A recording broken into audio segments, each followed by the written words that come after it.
राजनीति में जिसने आरोप प्रत्यारोप की राजनीति नहीं की उसने किया ही क्या।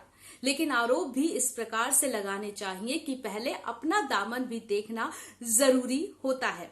अपना दामन अगर साफ होता है तो दूसरे पर सवाल खड़े करना आसान हो जाते हैं। कुछ इसी प्रकार से स्मृति ईरानी को भी देखकर कहा जा सकता है।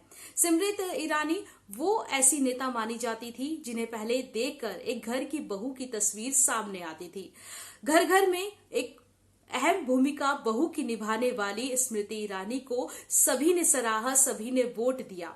लेकिन जिस तरीके से पिछले काफी दिनों से स्मृति ईरानी की छवि निकल के सामने आ रही है, वो कहीं ना कहीं सत्ता का नशा, सत्ता का रसूख और सियासत सिर पर चढ़ते हुए बोलती हुई दिखाई दे रही है। अभी हाल ही में राहुल गांधी पर स्मृति ईरानी ने कुछ आरोप लगाए हैं। हालांकि सियासत में एक दूसरे पर आरोप लगाना भी सही है, एक दूसरे की कमियां दिखाना भी जनता को जरूरी है। स्मृति ईरानी ने राहुल गांधी को लेकर कहा है कि राहुल गांधी विदेश में सुनीता विश्वनाथ के साथ नजर आ रहे हैं, जो जॉर्ज सोरोस द्वारा फंडेड है। हालांकि जॉर्ज सोरोस का जो नाम है वो पिछले काफी दिनों से सुर्खियों में आए हैं। वो एक विदेश के अरबपति हैं जो प्रधानमंत्री नरेंद्र मोदी के एंटी माने जाते हैं और उन्होंने प्रधानमंत्री नरेंद्र मोदी और अडानी के संबंधों को लेकर भी कई बार बयान दिया है।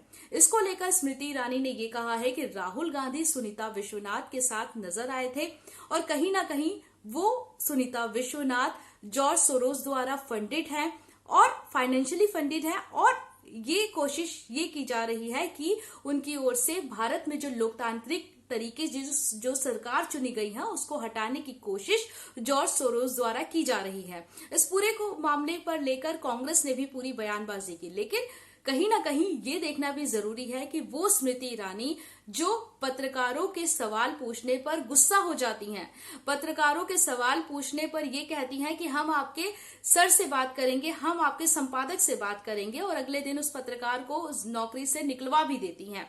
वो स्मृति ईरानी जो इलेक्शन से ठीक पहले जब बीजेपी की सरकार नहीं थी, हाथों में सिलेंडर लेकर घुमा करती थी, प्रदर्शन करती थी, महंगाई पर बोला करती थी कि जनता क्या खाएगी, जनता के साथ क्या हो रहा है और यूपीए सरकार पर हमेशा ब्लेम करती थी। लेकिन सरकार जब उनकी खुद की बनती है तब महंगाई का वो नाम नहीं लेती हैं। उन्हें आम जो घर की लेडीज हैं, गृहिणियां जो हैं, उनके बजट की चिंता नहीं होती है, सिलेंडर को भूल जाती हैं, दाम सिलेंडर के बढ़ते जाते हैं, उस पर उनका ध्यान नहीं जाता है।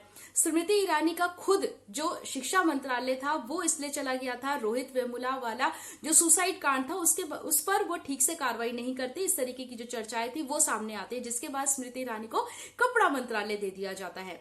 फिर उसके बाद स्मृति ईरानी की बयानबाजी कम नहीं होती है। स्मृति ईरानी सबरीमाला में महिलाओं की ओर से जो प्रबंधन जो था, प्रवेश जो था, उस पर जाने को लेकर भी जो स्मृति ईरानी है वो बयानबाजी करती हैं और वो कहती हैं कि अपवित्र करने का हक नहीं है, जिसके बाद वो कई महिला संगठनों के निशाने पर भी आ जाती हैं। तो अपनी बयानबाजी को लेकर, अपने ऊंचे सुर को लेकर, अपने एरोगेंस को लेकर, अपने एटीट्यूड को लेकर स्मृति ईरानी हमेशा से ही मीडिया रिपोर्टों में नजर आती हैं। लेकिन राहुल गांधी पर जो सवाल उठा रही हैं, क्योंकि कोई भी नेता हो वो रोजाना हजारों के साथ मिलता है, हो सकता है एक मुलाकात हो और हो सकता है कहीं ना कहीं सोची समझी जो पहले से प्लानिंग है वो भी कांग्रेस की हो सकती है। लेकिन किसी पर भी सवाल उठाने से पहले स्मृति ईरानी को भी सोचना चाहिए कि पिछले काफी दिनों से जो उनका नाम सुर्खियों में आ रहा है, वो मीडिया रिपोर्ट्स में हाईलाइट होती जा रही हैं, उनको अपनी भाषा शैली पर भी ध्यान देने की जरूरत है।